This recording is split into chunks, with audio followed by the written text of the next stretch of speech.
America. Conservative isn't just a word. It's a movement, a way of life, a set of values that emphasizes our right to life, liberty, and the pursuit of happiness. Liberty and freedom have to be more than just words. The Conservative Roundtable discusses the conservative movement at the local, state, and national level. Here's your host, Ralph Lorigo, chairman of the Erie County Conservative Party. On Welcome back, everyone.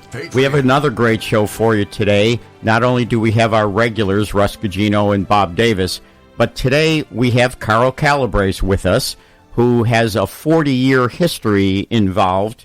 Later on, you're going to hear from Chris Collins. That'll be interesting in the second hour. But right now, I want to give you a little bit of background about my friend Carl Calabrese. So Carl served as a town councilman in the town of Tonawanda from 1986 to 1993, when he was then elected town supervisor. So he was town supervisor from 1993 to 2000. That's when Tonawanda was a Republican town, right, Carl? Well, it was Republican in terms of the town board. We had 7 Republicans and no Democrats, but actually the town of Tonawanda became a Democrat town in enrollment in 1995. Wow. And so you were able still, though, to hold on to that majority. Not only did we hold on to it, we were winning elections every 2 years by 60 to 65% of the vote. That's fantastic. And it was an extremely well-run town, certainly. So Carl was also president of the Association of Erie County Governments in 1996. And then, interestingly, he became deputy county executive under Joel Giamber from 2000 to 2005. That must have been awfully interesting. Yeah, that's a good way to describe it. It was interesting. It was challenging. People asked me, what my experience was, and I said, you know what? I'm glad I did it because in those 5 years, I met people, made relationships, built relationships that were very important in government. But when I left county government, I started a lobbying firm with a few partners, and I say had it not been for those 5 years and the relationships I made, that business would not have gotten off the ground as quickly as it did and become as successful as it was. When I left, when I retired at the end of 2020, it was then called Masiello, Martucci, and Calabrese. It was the largest lobbying firm in Western New York, and really in the top, I believe it was in the top 25 in New York State out of 1,500 lobbying firms. So starting from scratch, we took off fast and kept growing. It was a great experience. So those 5 years in county government certainly contributed to that. But you have still a varied history because you served Special Homeland Security Task Force, I understand. Isn't that correct? That is correct. After the 9/11 attacks, the county executive put me in charge of coordinating all Homeland Security activities in the county and with local governments. And that was the most rewarding single thing I did in county government, I believe. It was really challenging, and we built that up to a best practice. That was recognized by the Office of Homeland Security as a best practice in the country. I was actually asked to give a number of talks around the country on how we organized our efforts and share that with other communities. So that was very rewarding.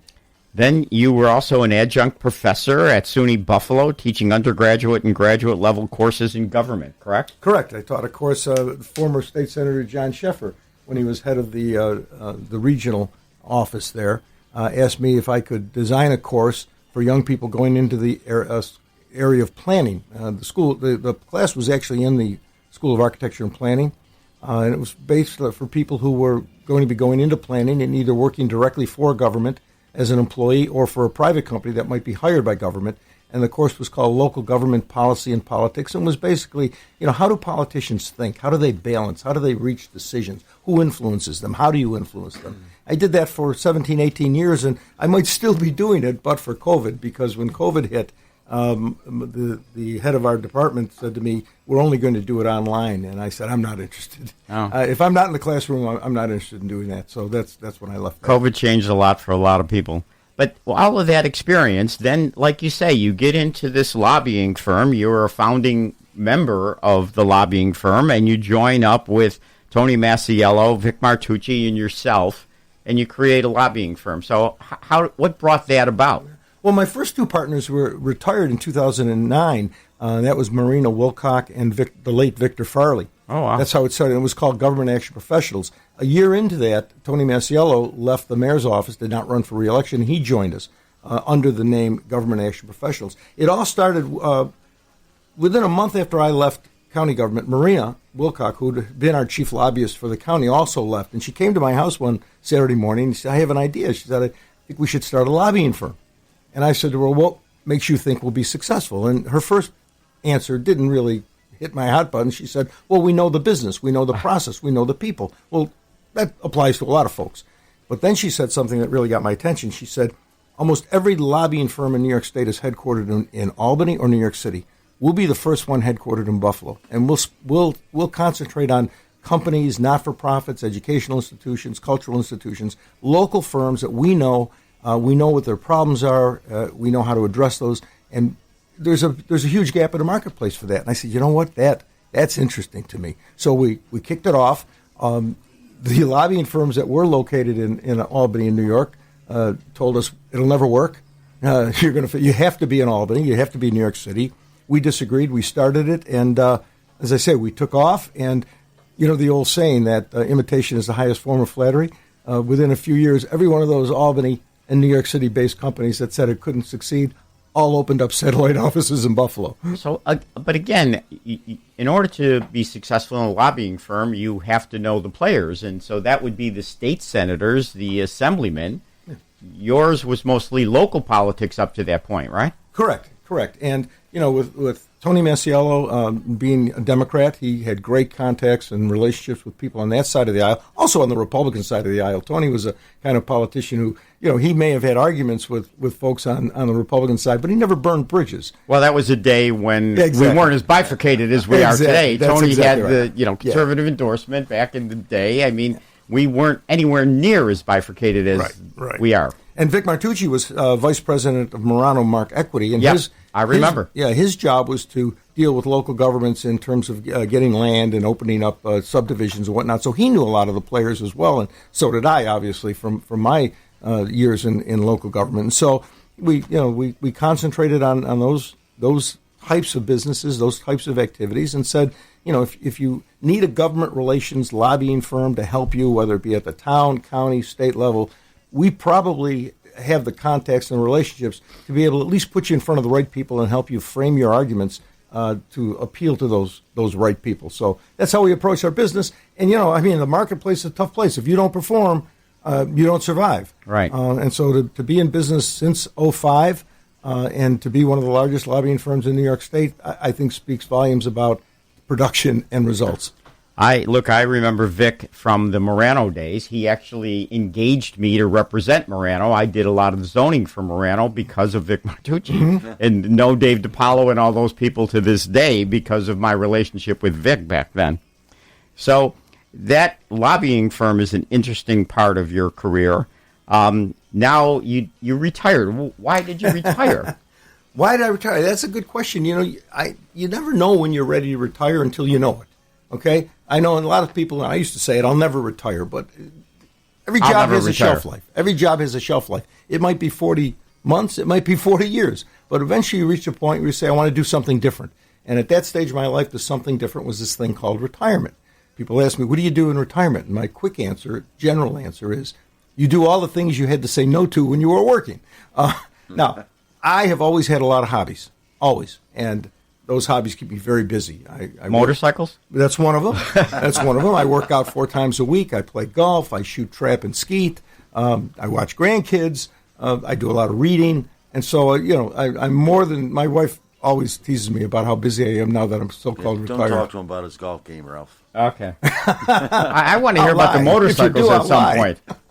So, look, you were a frequent commentator with regard to local, state, and national politics. So you obviously keep up with all of it.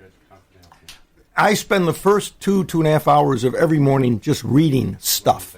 Okay, I read editorials from both sides of the aisle, right, left, and center. I follow the Real Clear Politics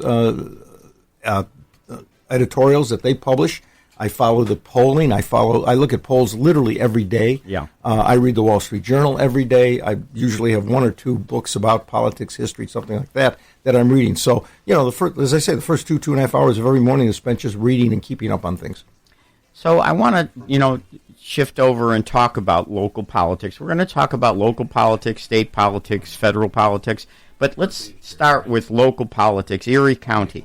Mark Poloncarz, what's your opinion of Mark has now got 4 terms. I think he goes for a 5th. I mean, so what do you think of Poloncarz in terms of his ability? It's a good question in this sense. All politicians respect a couple of things: longevity and success at the polls. So whatever the people in this room think about Mark Poloncarz as an individual, as a county executive, you have to recognize that he has been successful and he's had longevity. So I respect that. He's got a different type of personality. He's one of those people that you say, given his personality and his temperament, number one, why did he ever decide to get into this business of politics? And number two, how has he been successful? Because he's not the kind of guy to be, work a room, to be a backslapper. But politics is a funny business. It accommodates a lot of different styles and personalities. And, he has found his niche. Now, it certainly helps that he's in a county with 135,000 more Democrats than Republicans. That certainly helps. It certainly helps. He says he's not running for a 5th term. Let's wait and see if he changes his mind. Problem with being an executive is there is a shelf life to that. We saw that with the late Dennis Gorski. We've seen that before. Mario Cuomo, another one. Executives tend to reach a point where they've made enough enemies by having to make tough executive decisions that please one group and anger 3 or 4 other groups, that eventually that catches up with you. And you reach the bridge too far, and an opponent comes along and you get beat. So he's got to be very careful with trying to go with that 5th term. The exception to that rule, of course, was Byron Brown. But Byron, again, was a very different kind of personality. He appealed to people. He was not confrontational. He just had that lane that people felt comfortable with him, of both parties, of all races. But he's the exception to the rule. Most politicians will reach that shelf life, and if Poloncarz goes for a 5th term, that may very well be that time for him. Well, we've got a call from Jerry. Jerry, are you there? Oh, he's not there. Not there. All right, I'm sure Jerry will call back. But where does Mark go from here? He was very successful in the last election. He won by, a huge margin in the last election. There's no major controversy. There's no, scandal in his situation. I mean, for us on the right, we clearly see how far to the left he really is. But I don't know that the electorate see that. For the most part, they look at, how governments run, no scandals, no major catastrophes. Their taxes are certainly not going down, and that should be a reason to have his shelf life end. But I think Mark is convinced of his own well-being, that he's arrogant enough to run for a 5th term. Yeah, sure he is.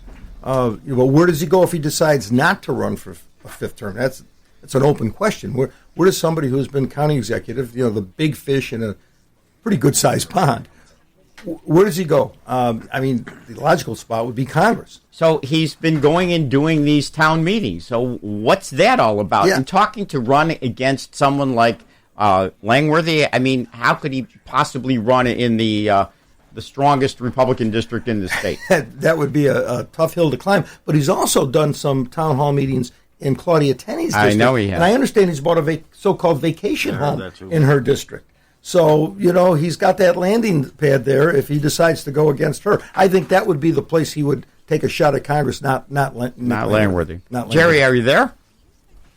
Yeah, I just got on. I didn't hear who you were talking about besides that they would take on one of our members. Who was that you were talking about? Okay, hold on a second. I didn't hear it. Jerry, okay, now we've got you. So go ahead, give me that question again. Yeah, I heard that. I heard part of that. I heard that there was an individual that you were thinking about that could potentially look at Tenney's seat, but I didn't hear the name of the person. Who was that? Mark Poloncarz, our county executive. Oh, all right. Well, I got it now. I just missed that part of the conversation, the name. Okay.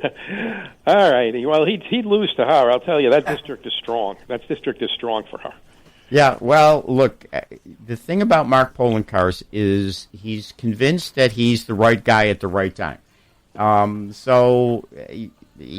totally agree with you that Claudia Tenney would for sure be successful in that race. Yep. But here we are. Mark's had 4 terms as county executive. He's won each term handily.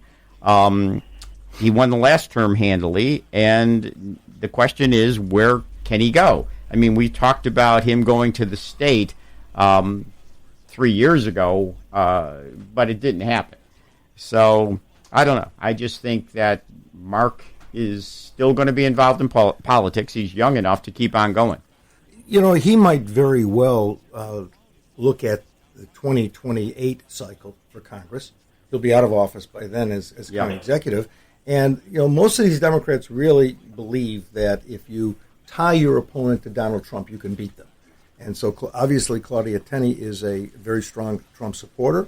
And he might be thinking, I'll just put Trump around her like an anchor on a ship, and I can win that seat because there's so much anti-Trump feeling out there. Now, that may be delusional. I think it's delusional. We'll have to wait to 2028 to see. But I wouldn't be surprised if that was his thinking if he decides to go against Tenney. All right, we'll be back in just a short moment. Welcome back, everyone. Don't forget, if you want to call in, the studio line is 716-500-1270. 716-500-1270. You're welcome to call. So, Carl, let's switch a little bit from Mark Poloncarz in the county to some of the towns that we've got here in the races this year. What about the town of Amherst? Oh, the town of Amherst, I believe, is going to be a battleground this year, and I think it's going to have ramifications for not only the county executive race in a couple of years, but also the gubernatorial race. And I think both parties are looking at it as something they want to win going into those races. And, of course, we got the chairman of the Amherst party here, Bob Davis, who has been living this campaign for months and recently won a primary for his endorsed candidate for town supervisor, Dan Gagliardo. And so, it's a tough town. It's become a very blue town. I believe there's 13,000 more that's correct. Democrats and Republicans, but there's a big block of independents. And I believe, and I know Bob feels the same way, and so do our candidates, that there's a lot of dissatisfaction amongst voters with the current town board, and that's fertile ground for the right candidate with the right campaign. I believe the ticket that the Republican voters endorsed is the right ticket, the right candidates, and I believe, having worked with Bob Davis on campaigns since our college days, and he was chairman of the Town of Tonawanda Republican Committee when I got endorsed for town councilman. So I've worked with Bob in his county days. I don't know how many campaigns. There's one guy capable of putting together an insurgency campaign to gain seats at the expense of the Democrats. It's the guy sitting right here to my right. Look, I met Bob in 1993 when I ran for Supreme Court. Bob ran my campaign. So I've known Bob, and I've known what he's been able to accomplish, and then he was county chair, and when I was county chair also. So I seen what he's done in Amherst in terms of just organization and committee people. So I believe that Amherst has handed us an opportunity this time in terms of the 11.4 tax increase. I believe we do have the right guy to be able to organize and put it together. We are together. The Republicans and the Conservatives are together in these 4 candidates that are running this year for the town of Amherst. We're together on all 4. Bob, what do you think? Where are we in all of this? Can we make Amherst back to what it once was? I think we can, Ralph. I mean, the Democrats have had total control of Amherst for 12 years. And, if you ask anybody in Amherst, is Amherst better off today than it was 12 years ago? And I don't think you're going to get too many yeses. You look at the 11.4% tax increase 2 years ago, and the Democrats did it 2 weeks after the election. I mean, they just think they own the town. And you want to talk about Mark Poloncarz? I'd like to go down that road with respect to the town of Amherst. 3 of the town board members, 3 of the Democratic town board members in Amherst work for Mark Poloncarz. And there's only 5 board members. So that means a majority of the board members, Democrats, work for Poloncarz. Who's running the town of Amherst? Mark Poloncarz? Because these 3 people that work for him are commissioners. They're 6-figure salaries. And by the way, they collect a check for $35,000 to $45,000 being a member of the town board. And then I look back at April, when the town of Amherst has not been able to do anything with Westwood Country Club for over 12 years. It's sit there. I used to be a member there. It's overgrown. It's got signs on it: "Stay off, no trespassing," and obviously Mr. Lavin, who's running now, the deputy supervisor for supervisor because Culp is termed out. They decide, well, we better do something about this. So they go to Mark Poloncarz, and they say, hey, why doesn't the county take over Westwood? Well, a day or two later, Mark Poloncarz is being interviewed by the Buffalo News editorial board, and they ask him, well, what are you doing this just to bail out the Democrats for their failure over the last 12 years to do anything with the Westwood property? And don't you think the Republicans are going to come after you with that? And Mark Poloncarz is quoted in the Buffalo News at that editorial board meeting, says, we're not worried about the Republicans. We're going to wipe the Amherst Republicans off the face of the earth. Carl, you mentioned about the arrogance of the county executive. That's a good point to that. But, I do think we can win. Dan Gagliardo is a successful small businessman. He understands what it is to make payroll. He understands how to balance a budget as a businessman. And I think that, Amherst needs somebody that's going to return common sense thinking to town government and not the political operation that the Democrats have undertaken in this town. They take the town for granted. They think they own the town. And I think we've got three great candidates in Dan Gagliardo, Mary Dormer, and John Trabert, a retired Amherst police officer. And I do think we're going to turn Amherst at least pink. That's certainly a goal. Carl, what about Tonawanda? You left Tonawanda, like you said, all Republican board. What can we do now? I mean, it's changed obviously quite a bit. John Krangle has made that town, blue. So can it switch? Do we have strong enough candidates this year? What can we do in Tonawanda? Well, as I said, the demographics of the town had been changing actually through the 70s, little by little, and finally reached the tipping point in 95 when it became a Democrat town. However, with good candidates, good incumbent records of government, and good political organization, we continue to win, as I said, 65% of the vote. I think my last supervisor's race, I won with over 70% of the vote in a Democrat town. And we would get 25-30% of the Democrat vote for Republicans at the town level. They then go on to vote Democrat on other levels of government, but we'd get them. And so, with the right candidates and the right records and the right issues and the right political organization making the right political decisions, that's how you begin to make headway. And the problem with the Republican Party in Tonawanda was, back in the early 2000s, a series of disastrous endorsements, passing up A-list candidates for B-list candidates. Good people, smart people, but, recent move-ins to the town, never having run before, limited resumes. Example, current town supervisor, Joe Heminger, was a Republican. I certainly know. I know Joe for a long time. He's a very good guy. Yeah, I mean, I've known Joe. He's an excellent guy. Good guy. He was a Republican, and he came to the party for an endorsement, and they said no. I know. And he became a Democrat and got elected. And in that same year, there was another Republican, a guy named John Donnelly, and John was very active in the Elwood Fire Department. I believe he was a past commissioner or fire chief, but one of those two. He was. Yeah, and they passed on him, and he became a Democrat and got elected that year. So, in a very short period of time, making those kinds of candidate decisions, they lost control of the board. To me, John Krangle, he is an excellent chairman. You've got to hand it to people where they are. John Krangle, I can remember him calling me, telling me, hold on to your powder. I have a surprise for you for town supervisor, and it turned out to be Anthony Caruana. So Anthony Caruana, a general in the reserves, a stellar guy by all means. School teacher, not affiliated with a political party, happened to be my wife's cousin. And John Krangle ran him because he was the best guy to run. And he converted him over to, be a Democrat. And, I don't know if I don't think he never did Democrat. change. He was an independent. No, yes. I kept my tentacles on him, and I don't think he ever did change. But, today, I think, there again, as much as, I think Joe Eminger has done a good job, this issue with the police is a tough issue for him. and I think an issue that Republicans can get behind and try to make that town more balanced, at least. You know what? It may have been a good issue until it was settled, and when it was settled, Yeah. the union basically admitted that they were on the wrong side of that, and they agreed that the officers that went on a ticket strike, should pay a fine. Yeah. They agreed the union should pay a fine. Yeah, they did. And they basically said we did it, but we don't assume guilt. But so Yeah. I guess you got to be a lawyer to understand that. But yeah, I think the union really had to backtrack and they defended a bad cop. Okay, they defended a guy with a record that, let's put it this way. When I was town supervisor, my police chief was a fellow named Sam Palmieri, a cop's cop. Great chief.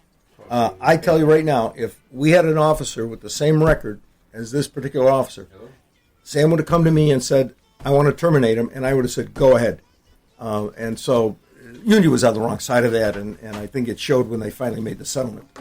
All right, before we get to the state level and bring Jerry Kassar back on, I want to talk a little bit about the ability we do have to change things, and Cheektowaga is the true example. I mean, Cheektowaga, with a 7-person town board, the last 7-person town board in the county, now has 5 people on our side of the aisle.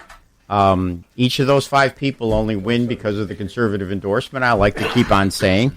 But that is a major shift. Cheektowaga has been Democratic for decades and decades and decades, and now 5 of the 7 candidates are Republican conservative candidates. Do you think we continue to hold Cheektowaga? Do you think that's a sign of what can be accomplished? Yes, I do. With the right political leadership and the right candidates, absolutely. Let's go back in history with Cheektowaga. Cheektowaga, although on paper has always been a Democrat town, it's also been a ticket-splitting town. They were comfortable voting for Republicans. Ned Regan for county executive, right. Al D'Amato for senator, George Pataki for governor. I can keep going on and on. They have long history of splitting their tickets for the right Republican candidates. And so, yeah, I think if the Republican Party continues to put up the right candidates, you're going to see that ticket splitting continue, and you're going to win races there. I remember back in '94 when George Pataki was running for governor against Mario Cuomo, and I'll never forget the story. We had Tom Reynolds on a couple weeks ago, Chairman, and it was that night, election night, '94, when Pataki called Reynolds and Reynolds said to him, George, you carried Cheektowaga. You're the next governor of New York State. Cheektowaga does swing. They have a lot of swing voters there, and I'm counting on that in Amherst this year. A lot of independents, and I think we're going to get a lot of Democrats, and we're going to elect Republicans in Amherst this year, just like we've seen happen in Cheektowaga. Cheektowaga did Ron Reagan. Cheektowaga did Trump. I mean, it is true that Cheektowaga will vote. I mean, these are hardworking ethnic people, religious Yep. people that will vote for the right candidate. All right, we have John on the line. John, do you have a question? Yes, I do. Good morning, and good morning, Carl. Good morning. Do you believe that Trump is permanently changing the Republican Party into a middle-class populist movement? No question. And, there's been movement from both parties to realign. The Democrat Party has become the coastal party. East Coast, West Coast elites, Hollywood, maybe Silicon Valley up until recently, that seems to be changing. And Wall Street. I mean, this old idea that big business goes with Republicans is not true. You look at where big business donates their money, it's primarily Democrat. So, yeah, he has changed the party. I've had discussions with friends of mine who are frankly they're Republican but not Trump's. They don't like Trump, about the party. And I said, if you go back to 2016, when you had 14, 15 Republican candidates on the debate stage, the only guy who understood how the country and the Republican Party was changing, how the issues were changing, was Trump. And he put a voice to it, and he wrote it to the White House. Everybody else missed it. The party was changing organically. Did Trump change it, or did Trump just understand the change and get ahead of it and give it a voice and a movement and an energy? I think the two things are true at the same time. I think both are true. He's the master of branding. There's no question that his whole life has been about branding.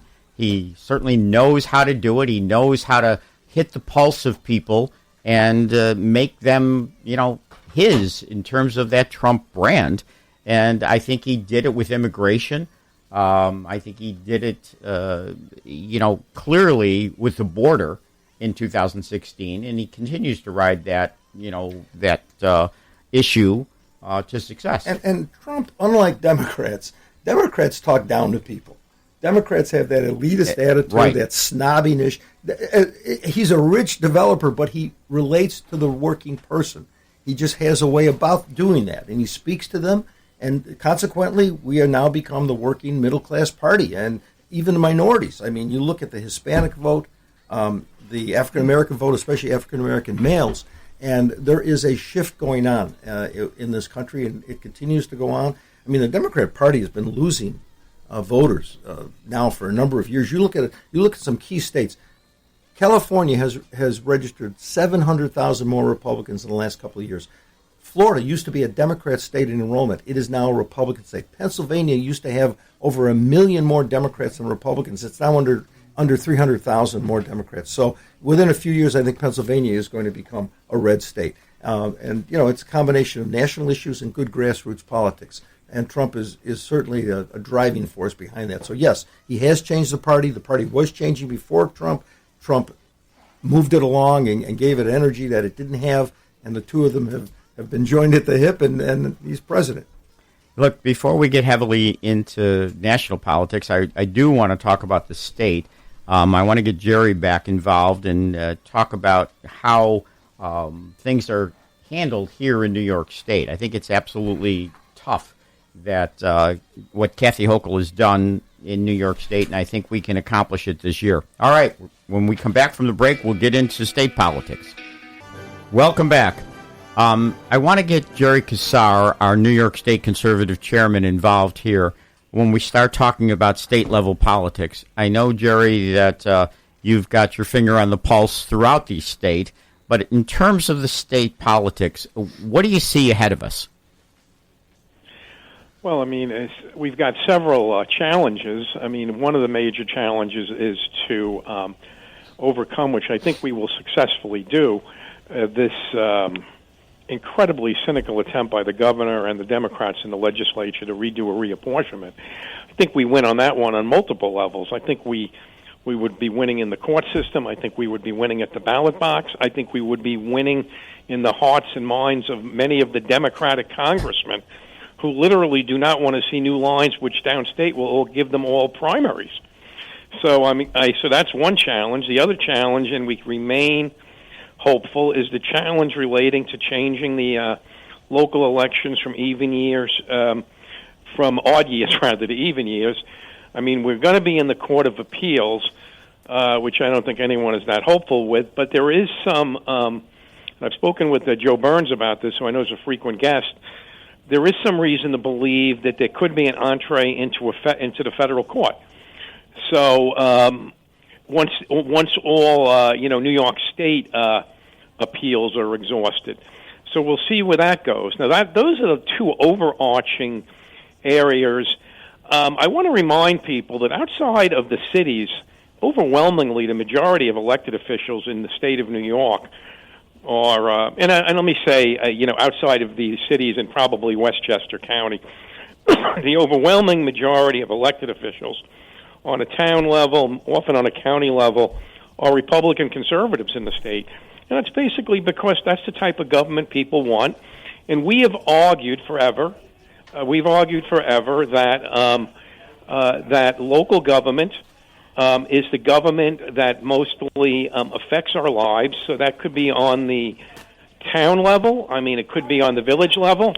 It's, I think that's an important consideration for us to look at as we come up to November and as we look towards the possibility of having to do a lot of these local elections again next year. But Jerry, and then, of course, there's the governor's race next year. I know you're close to Elise Stefanik, and she hasn't made the formal announcement as of yet. Where do you see us next year? Hopefully she is the candidate. I think she has by far the best opportunity, but we still have New York City to worry about. Well, I agree with you that she's the best candidate. I have spoken to her a number of times about the need to finalize sooner. I mean, my conversations with her is that she's actually doing everything imaginable to create an environment that gives her the strongest chance of winning, short of actually making the announcement. And we've all experienced her, public statements, her travels. So yeah, I think she's the strongest candidate. So let me say this to you. Someone recently asked me, well, how does she overcome New York City? Does she need to move to the center? No, she doesn't, and I'm never going to tell anybody as the chairman of the Conservative Party I think anyone needs to be moving to the left of my party. And I strongly, strongly believe that. In the city of New York, an election of Mondami will cause two things to occur. For people like me who live here, it gives me a nightmare. But for individuals who are running for statewide office, two things essentially happen. Mondami probably energizes a larger Democratic constituency in the city to come out, particularly those from 25 to, say, 40. But at the same time, he supercharges the areas of the city, which amount to over 1 million people, Staten Island, other areas of the city, to also come out bigger. And it also creates much, much stronger interest in the city suburbs to stop Mondami's policies from spreading out. So it's difficult to predict what occurs, but it seems to me that opportunity does exist. So, but at this point, 4 years ago, Lee Zeldin had already announced. In fact, we had a local fundraiser for Lee in July, the year before the election. So Lee, who came that close, within 337,000 votes of winning, he had already announced and was actively campaigning. Now, I agree with you that Elise certainly seems like she's actively campaigning. She is everywhere.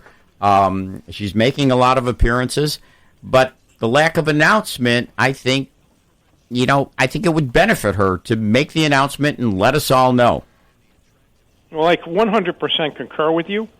I've expressed that, and I have reason to believe, Ralph, in the next few days she's going to be engaging our senior people, including you, in a direct conversation on this issue.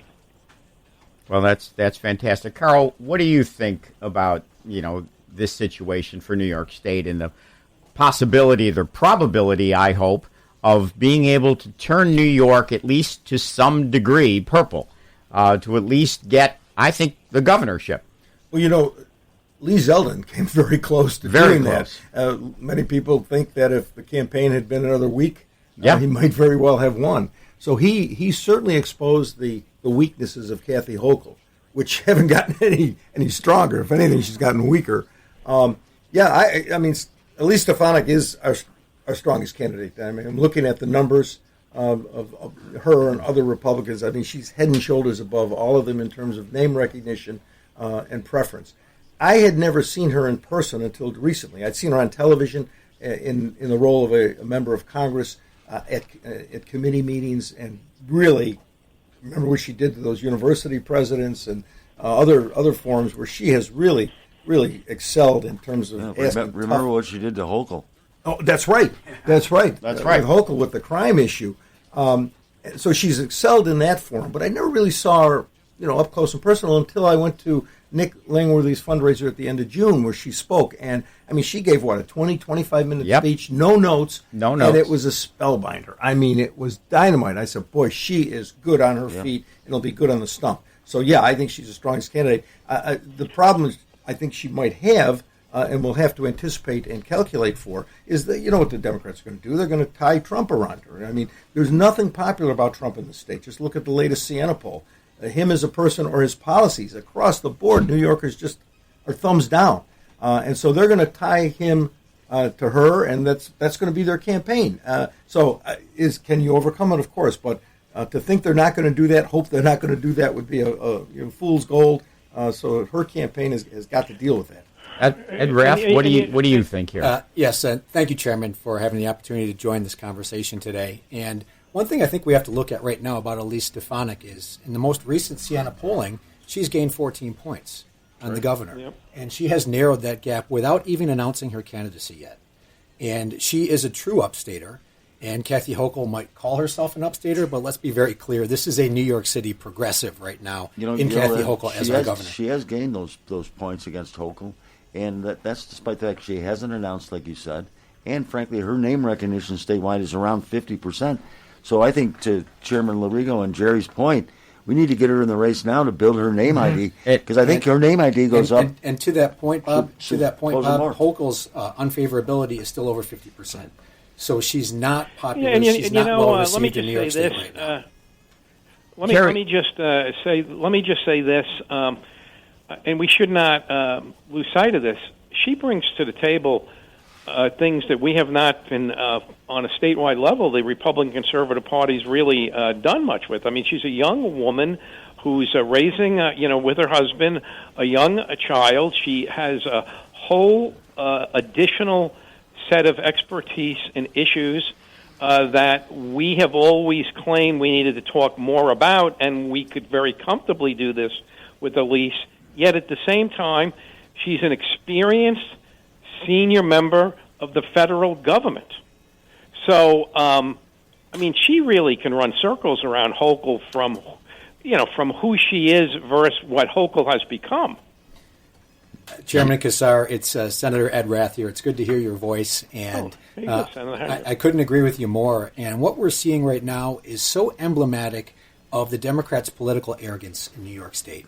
If it's this mid-decade redistricting that they're trying to pursue, which is not only unconstitutional, it's wildly unpopular. The 2014 Independent Redistricting Commission, when it was on the ballot, 58% of New Yorkers, a mandate of 58% of New Yorkers said we want partisan politics out of the redistricting process. And then you look at the agenda for what's happening in Albany, that's 100% the progressive agenda of New York City. Just 3 weeks ago, Senator Mike Gianaris, Senate Bill 8467, saying if other states are doing redistricting in the mid-decade, New York State should do the same. And as 7 liberal New York City co-sponsors as senators, this is the arrogance and it's the out-of-touch nature of what we're seeing out of the majorities in Albany right now. And we have an opportunity this year in the even years to win some local races like in Amherst and other areas here in western New York and springboard. Use that as a springboard for success next year in 2026.